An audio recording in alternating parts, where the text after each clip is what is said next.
Girlfriend ni Carlos Yulo, ganito pala kayaman.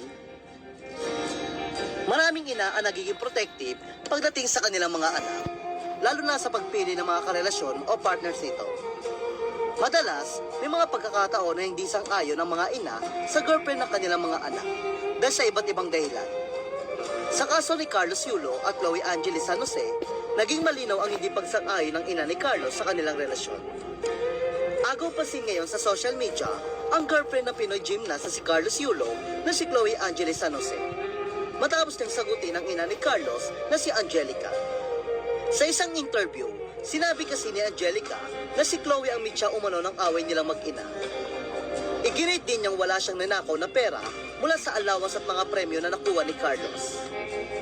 Ani ni Angelica, wala kaming ninakaw, wala kaming ginalaw na pera niya.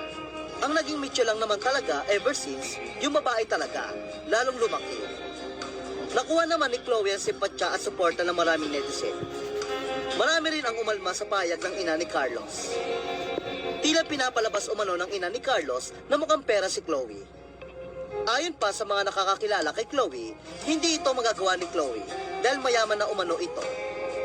Komento ng ilang netizen, tagal ko na pumpan ni ate Chloe Angeles San Jose. She's rich na kahit wala pa si Yulo. May sariling pera yan si Chloe, LOL. Kaya nga ba't siya ganyan? Mukhang galing sa angka na mayaman si Chloe. Gusto ata kunin lahat, makikitain ng anak. Now kasi na-gold at milyones ang darating.